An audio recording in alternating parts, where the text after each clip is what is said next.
Ladies and gentlemen, welcome back to the Parker Love Sports YouTube channel. I am your host, Parker. Thank you for taking a few minutes to spend them here with me today. Remember, as always, to smash that subscribe button as I'm trying to hit 500 subscribers by the time the NFL draft gets here at the end of April. So if you could help me reach that goal, that would mean the absolute world to me. And in today's video, we're going to be going over the Avalanche trade deadline moves, and not necessarily the moves made on the deadline, but around the deadline to a certain extent, just to see how the team is shaping up for this push into the playoffs to defend our Stanley Cup. Now, this is a little bit different of a video for some of you, but this channel is a football and hockey channel. I'm trying to spread to baseball here soon, but as of right now, it's just football and hockey, as those are my two favorite sports. And, the MLB is probably my third favorite sport, so that's why I'm trying to incorporate it. But yes, today we're going to be looking over the moves the Avalanche made at the trade deadline, and I'm going to be giving you a lookout of what the Avalanche playoff roster / lineup could look like when everyone is healthy. Just remember to smash that subscribe button, leave a like, and let's jump straight into this. And of course, as always, I want to remind you that Jesus is King. I pray that you give your life to him. He's got a plan and a purpose for you. And I just hope that you accept Jesus with your whole heart as your Lord and Savior. And if you do believe with Jesus in your whole heart that he died on the cross for your sins, then you'll go to heaven. It's that simple. It's that easy. It's by grace through faith, which we are saved. It's not through our works, but works are good. But it's through faith in Jesus. And just a Bible verse to back that up, go look at John 3:16. That's probably my favorite verse in the Bible, a very powerful verse. So yeah, just go check that out if you want some backup, just because I'm not trying to preach false information. So that's where I would go look. And, if you're interested, I'd suggest highly reading the Bible. And now with that being said, let's go ahead and let's jump into the moves the Avalanche made at the trade deadline. Starting off with our first move, we reacquired Matt Nieto. Of course, Matt Nieto was drafted and played for the Sharks first. Then he came to the Avalanche. Then after his contract with the Avalanche was done, he went back to the Sharks. And then the Sharks traded him back to the Avs pretty recently. And so in the trade, we got forward Matt Nieto, obviously, who has great team chemistry, and he can be a solid, I'd say, middle six forward. He can play on the third, second line if you need to. Shoot, he can even play down on the fourth line if you need him to. But yeah, Matt Nieto already has a chemistry with a lot of the guys, and I feel like that's important, is having chemistry in the playoffs. And, it would have been nice to have a big move made, like for a Patrick Kane, for example. They would still have to develop chemistry, which I don't think would be difficult, but someone who has chemistry like Matt Nieto is going to be solid for the Avs. And then they also acquired defenseman Ryan Merkley. Merkley is a prospect, or was a prospect for the Sharks, is now a prospect for the Avalanche. He was the 21st overall pick from the Sharks, and he didn't fall in the draft due to talent. It was more so the character issues of Ryan Merkley, so the Avs have to work that out. But if they work that out, and eventually Merkley could come up to the NHL level, I mean, that could be a very scary defensive core. You imagine Makar, Taves, Byram, Manson, and then Merkley in there as well, Gerard in there as well. That could be a very scary defensive group right there. But yeah, Merkley is the prospect they required in return, and he was a former 2018 first-round pick, Merkley was. And then in exchange, the Avs gave up defenseman / forward. He's mostly a defenseman, but he can play forward. Jacob McDonald and Martin Kaut. Now, I'm going to start with what I think is interesting about this trade first is Martin Kaut was our 2018 first-round pick, and he was selected 16th overall. And then Merkley was their 2018 first-round pick, 21st overall. So they were selected very close together, and we just kind of swapped them because they're projects. Both were unhappy in their situation as Kaut requested multiple trades, so swap them and then each get a veteran. And McDonald, he's a solid defenseman. Like I said, he can play forward if you need him to. I do think he'll be probably on. I haven't kept up with McDonald since he was traded to the Sharks. I would assume he would be on their NHL roster because I don't know the depth. I don't know how great it is in San Jose, and with the ability to play defensive / forward, he can probably play both wherever the Sharks need him to. But yeah, he was mostly a AHL player for the Avs. Got called up for the NHL a little bit when we needed some more depth due to injuries. But I liked Jacob McDonald, I really did. So I was sad to see him go. But I do think this is a good trade for the Avs, reacquiring Matt Nieto. The second move the Avalanche made was we acquired goaltender Keith Kinkaid. Now, Keith Kinkaid, he actually came in relief of Pavel Francouz the other day when when we just got absolutely destroyed by the Stars. So, he's all right. I don't expect him to be obviously the everyday backup. As soon as Pavel Francouz gets back, I would expect him to be the backup. And then our top goaltending prospect, Justus Annunen, he struggled in a previous game against the New Jersey Devils.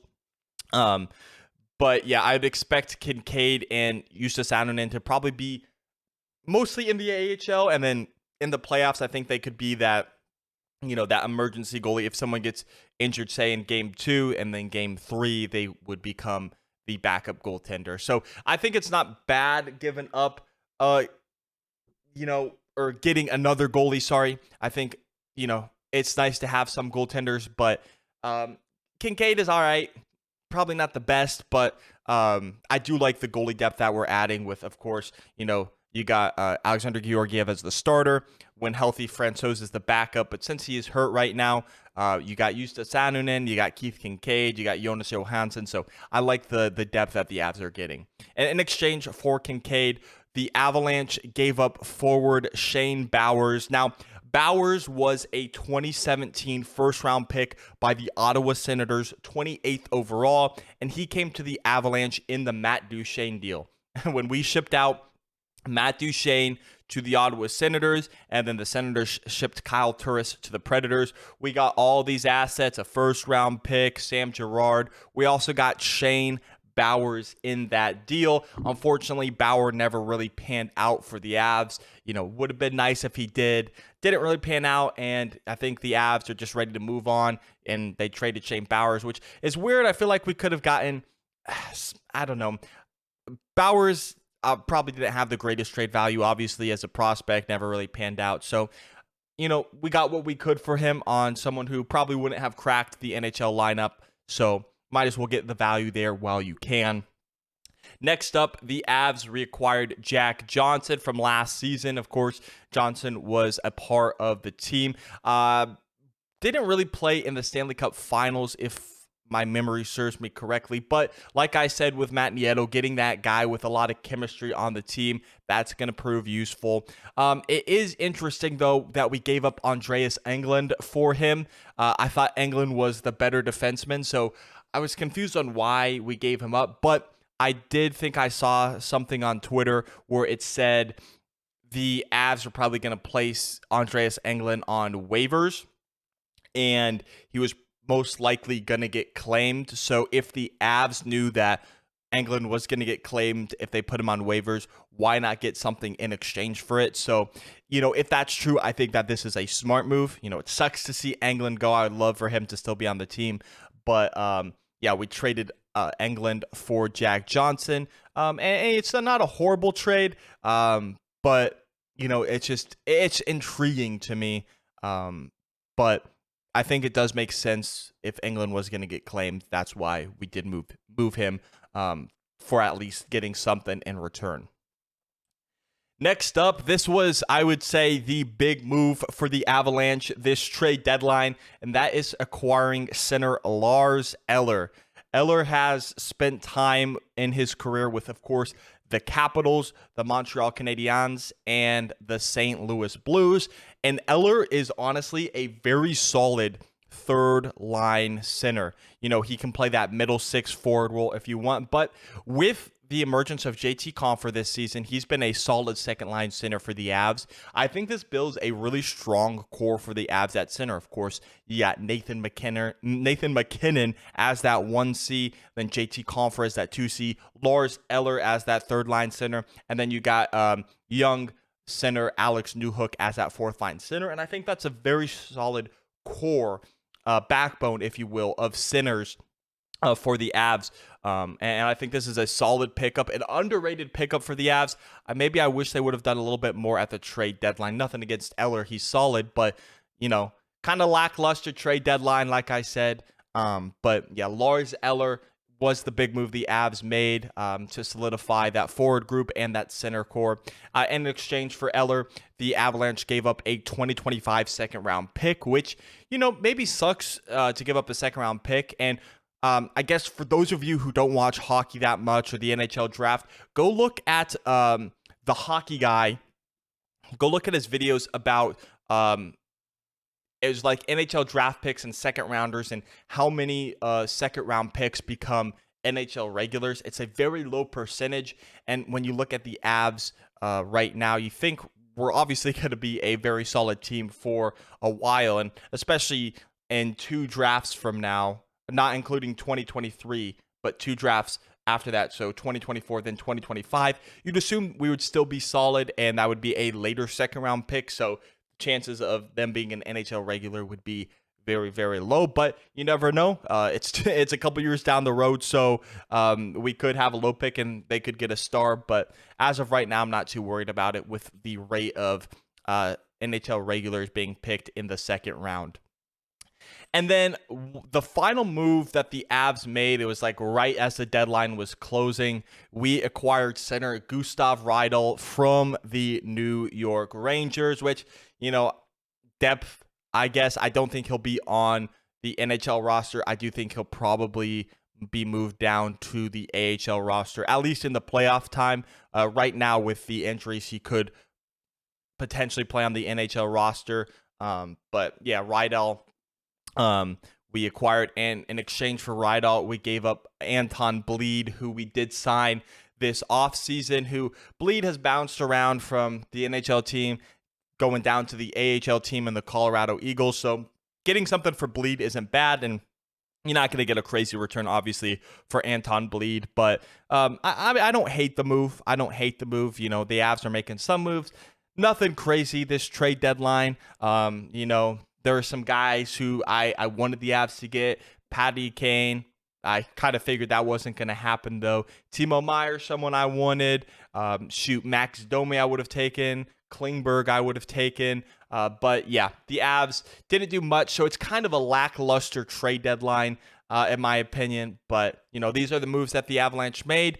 And let's take a look at the playoff lineup. And as you can see at the bottom, it is a projected playoff lineup. So this means this is what I expect the lineups to look like if everyone is healthy. I don't know how many players are going to be healthy that are currently on the injured list right now, but this is just projected, so keep that in mind. I think you're going to roll out with the big boys at least for the start of the postseason. You might do some shifting around, maybe move Rantanen down to the second line, maybe move Landeskog down to the second line if you need him to, but I feel like you're going to roll out with the big boys at least in the first series, and then after that, make some changes if necessary. And then on the second line, of course, like I mentioned earlier, JT Compher has become a very solid second-round center. Then you got Lehkonen, who was our big acquisition last offseason at the trade last year's trade deadline, and he's honestly become one of my favorite players. And then, of course, Nichushkin, who we signed that 8-year extension this past offseason, which he deserves it. When he's on the ice, he's very solid. But Nichushkin and Landeskog both have dealt with injuries this season. Landeskog has yet to play in an NHL game this season, and Nichushkin has been on and off the ice. The third line, I got Evan Rodriguez, who we signed to a 1-year deal this offseason, and he's someone who I really want the Avs to bring back. Then, of course, you got Matt Nieto, who we acquired from the Sharks at the trade deadline, and Lars Eller at the third line center position right there. He's on a 1-year deal. He's on an expiring contract. I don't know if the Avs will bring him back, but that is for a different video. Eller is the third line center right now. And then the fourth line is going to be Andrew Cogliano, the veteran, Alex Newhook, the youngin, and Logan O'Connor, another youngin. O'Connor has really struggled this season. Same thing with Newhook. He didn't take that step to be that second line center that we thought he could be. He's still young. Was drafted in 2019, first round pick. Him and Byram are our 2019 first round picks, the two of them. So, he's still got some time. But we'll have to see how it goes. But looking at this forward group, I think this is a very solid depth piece. So while I would have liked the Avs maybe to make some more moves, I'm not super upset as a bunch of other Avs fans are, because I still think we've got a lot of depth here. So I'm not super mad, but maybe it would have been nice to get some other pieces. As for the defensive core, when healthy, it's going to be Cale Makar and Devon Toews as the one pairing. Actually, hold up. All right, we are back. I accidentally messed up because Devon Toews is the left defenseman. Cale Makar is the right defenseman. I accidentally flip-flopped them. And yeah, it just because Devon Toews is a left-handed shot, Makar's a right-handed shot, obviously. So I had to flip them. I realized my mistake, so I had to go and fix that real quick. But yeah, Toews and Makar, the obvious 1-2 pairing.